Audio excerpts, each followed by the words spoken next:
श्री नवनाथ कथासार अध्याय 28. पिंगलेचे भर्तरीवरील प्रेम. त्याच्या कसोटीकरिता पाठवलेला निरोप. त्याचा दुष्परिणाम. अरण्यामध्ये दत्तात्रेयाने अनुग्रह दिल्यानंतर भर्तरीने संसार करण्यासाठी त्यापाशी 12 वर्षाची मुदत मागितली. ती मिळाल्यानंतर तो उज्जैनीस गेला व रात्री भोजन झाल्यानंतर पिंगलेच्या महालात गेला. महालात जाताच पिंगलेने त्यास सुवर्णाच्या मंचकावरील पुष्पशय्येवर बसवून त्याची पूजा केली व राजावरील आपले प्रेम व्यक्त केले. ती उभयता अगदी जवळ बसून विनोदाची भाषणे करू लागली. मग राजाने तिला आपल्या डाव्या मांडीवर बसवून तिचे मुके घेतले व सर्वांमध्ये तू माझी आवडती आहेस, आपल्या दोघांच्या कुडी 2 पण प्राण एकच आहेत, अशा भावार्थाची व विनोदाची पुष्कळ भाषणे झाली. नंतर पिंगलेने राजास तांबूल दिला आणि म्हटले, महाराज, ब्रह्मदेवाने आपला जोडा निर्माण केला, त्याप्रमाणे योगही घडून आला. आपली एकमेकांवरची प्रीती म्हटली म्हणजे जसे मीठ पाण्यात मिळून एकत्र होते त्याचप्रमाणे आपले दोघांचे मन एक होऊन गेले आहे. परंतु निर्दय कृतांत केव्हा धाड घालील ही भीती आहे. तुमच्यापूर्वी मी मरावे हा मार्ग उचित होय व ईश्वर कृपेने जर असा योग घडून आला तर मी मोठी भाग्यवती ठरेन. असे पिंगला राणी बोलत असता भर्तरी तिला म्हणाला, प्रिये, या गोष्टी ईश्वराधीन आहेत, आपल्या कोणाच्या हातातील नाहीत. त्याचा संकेत काय आहे हे आपणास कसे समजणार? माझ्यापूर्वी तू मरण इच्छित आहेस ही गोष्ट काही वावगी नाही, परंतु सूर्यपुत्र अगदी निर्दय आहे, त्याच्यामध्ये विचाराचा लेशसुद्धा नाही. तेव्हा न जाणो जर तुझ्या अगोदर मी मरण पावलो तर पुढे तू आपले दिवस कसे काढशील? तेव्हा पिंगला म्हणाली, ब्रह्मदेवाने कपाळी काय लिहिले आहे हे कळत नाही, पण जर तुम्ही म्हणता अशी गोष्ट घडून आली तर मी जीव ठेवणार नाही, अग्नीत देहाची आहुती तुमच्या समागमे देईल. पिंगला राणीचे हे भाषण ऐकून भर्तरी म्हणाला, मी जिवंत आहे तोपर्यंत तुझे हे बोलणे ठीक आहे, परंतु स्वतःच्या जीवासारखी प्रिय वस्तू दुसरी कोणतीच नाही, म्हणून जीवाचा घात कोणाच्या न करवत नाही. मला खुश करण्यासाठी तुझे हे सारे बोलणे, पण प्रसंग पडल्यानंतर हे बोलणे असेच राहून जाईल. राजाच्या या भाषणावर पिंगलेने उत्तर दिले की, मी मनपूर्वक बोलले तरी तुम्ही ते खरे मानित नाही, परंतु इतकी पक्की खात्री असू द्या की वैधव्याचा डाग मी माझ्या देहास कदापि लागू देणार नाही. कशावरून म्हणाला तर काया वाचा मन ही मी तुम्हास अर्पण केले आहेत. यास साक्ष ईश्वर आहे. तो ईश्वर सत्यवादी असल्याचे सर्व जग म्हणून सांगते, म्हणून मी विधवा राहणार नाही हे खचित. अशा रीतीने त्याची समजूत करून ती उभीच राहिली व राजानेही या भाषणाचा अनुभव पाहण्याचा निश्चय केला. पुढे एके दिवशी राजा अरण्यात शिकारीस गेला असता त्यास राणीच्या या भाषणाची आठवण झाली. तेव्हा त्याने अशा प्रकार केला की एक मृग जिवंत धरला आणि त्याचा वध करून आपला मुकुट व वस्त्रे त्याच्या रक्ताने भिजवली. नंतर ती एका सेवकाजवळ देऊन त्यास सांगितले की ही वस्त्रे घेऊन तू पिंगलेकडे जा व तिला सांग की राजा शिकार करीत असता वाघाने त्याच्यावर झडप घालून त्याचा घात केला. हा निरोप तिला कळवण्यासाठी राजाने त्या सेवकास अवंतीस पाठविले व आपण अरण्यात स्वस्थ बसून राहिला. राजाच्या सेवकाने अवंतीस जाऊन पिंगलेची भेट घेतली व ती रक्ताने भरलेली वस्त्रे पुढे ठेवून हात जोडून उभा राहिला. राजाने शिकवून ठेवल्याप्रमाणे त्याने पिंगला राणीस निरोप सांगितला व राजाच्या कलेवरचे दहन करून त्याच्याबरोबर गेलेले उष्कर लवकरच परत येईल असे म्हटले. सेवकाचे हे शब्द पिंगलेच्या कानी पडले, मात्र तोच तिची जी अवस्था झाली ती वर्णन करता येत नाही. ती कपाळ बडवून घेऊ लागली, केस तोडू लागली, हेल काढून मोठमोठ्याने रडू लागली.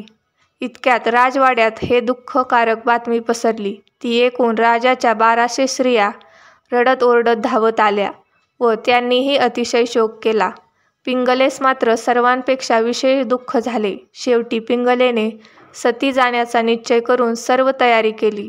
राजाचे वस्त्र परिधान केले, वाणे घेतली व समारंभाने स्मशानात जाऊन अग्नी तयार केला.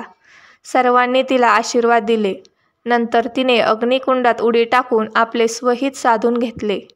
त्यावेळी संपूर्ण नगरवासी लोक शोक करीत आपापल्या घरी गेले. इकडे अस्तमान होऊन रात्र झाल्यावर राजा नगरात जावयास निघाला. त्यावेळी आपल्या मरणाची बातमी सांगण्यासाठी राजवाड्यात जो सेवक पाठवला होता त्याची राजास आठवण होऊन त्याच्या मनात नाना प्रकारच्या वाईट कल्पना येऊ लागल्या. असा मोठा प्रसंग गुदरला असताही भर्तरीचा बंधू विक्रम राजा स्वस्थ कसा राहिला ही कल्पना साहजिकच मनात येते. तसेच ज्या नोकराने राजवस्त्रे नेऊन पिंगलेस दिली होती तो तरी या पल्ल्यास गोष्ट येऊन ठेपेपर्यंत स्वस्थ कसा बसला अशीही शंका येते. परंतु या गोष्टीविषयीचा विचार करून पाहता असे दिसते की तो सेवक वस्त्रे नेऊन दिल्यानंतर फार वेळ तेथे न राहता तसाच परत भर्तरीकडे अरण्यात गेला. परंतु राजा दुसऱ्या रस्त्याने परतल्यामुळे त्यांची चुकामुक झाली. तो सेवक मागाहून त्यास जाऊन मिळाला. तसेच त्या समयी विक्रम राजा मिथिला नगरीस आपल्या आजोळी गेला होता. सुमंतिक प्रधान, शुभविक्रम राजा वगैरे सर्व मंडळीही राजासमागे गेली होती. राजवाड्यात फक्त स्त्रियाच होत्या. गावकरी लोकांनी पिंगलेस सती जाण्याविषयी हरकत केली होती, पण तिच्यापुढे कोणाचे काही चालले नाही. अज्ञानामुळे पिंगला मात्र प्राणास मुकली. भर्तरी राजा गावाच्या शिवेशी येताच द्वाररक्षकांनी पिंगला सती गेल्याचा वृत्तांत कळविला. तेव्हा राजास अत्यंत दुःख झाले. तो तसाच रडत ओरडत स्मशानात गेला व आपणही पिंगलेप्रमाणे जळून जावे अशा उद्देशाने तो तिच्यासाठी केलेल्या अग्नीत उडी टाकू लागला. पण बरोबरच्या लोकांनी त्यास धरून ठेवल्यामुळे राजाचा काही इलाज चालला नाही. पिंगलेची ही अवस्था झाल्याने राजास अतिशय दुःख झाले.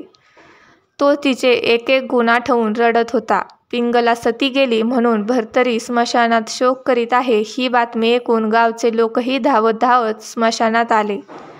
तेही राजाबरोबर मोठमोठ्याने रडू लागले. परंतु त्यांचे ते रडणे वरवर दाखवल्यापुरतेच होते.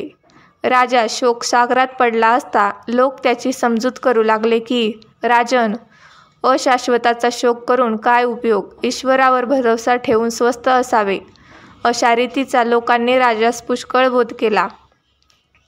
परंतु राजाचे तिकडे लक्ष जाईना. शेवटी लोक आपापल्या घरोघरी गेले. राजा मात्र स्मशानात पिंगलेच्या चितेशीच बसून राहिला. राख भरून टाकण्यासाठी दुसऱ्या दिवशी लोक स्मशानात गेले, परंतु भर्तरी चितेस हात लावू देईना व आपणही तेथून उठेना. या पल्ल्यास गोष्ट आल्यानंतर लोक निघून गेले. भर्तरी मात्र अन्न पाण्या वाचून तसाच तेथे रात्रंदिवस बसून राहिला. याप्रमाणे अवंतीमध्ये घडलेला प्रकार दूतांनी मिथिलेस जाऊन विक्रम राजास सांगितला. तो ऐकून सत्यवर्मा, शुभविक्रम, सुमंतिक प्रधान आदी करून सर्व मंडळीस अत्यंत दुःख झाले. ते सर्व ताबडतोब उज्जैनीस आले व स्मशानामध्ये जाऊन पाहतात तो त्यांना पिंगलेचे दुःख करीत भर्तरी रडत बसलेला दिसला. तेव्हा विक्रम राजा भर्तरीची समजूत करू लागला, परंतु त्याला वेड लागल्यासारखे झाले.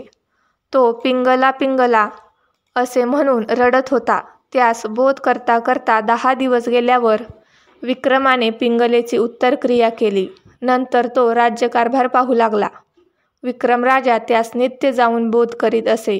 याप्रमाणे 12 वर्षे झाली, पण बोध केल्याने काही फायदा झाला नाही.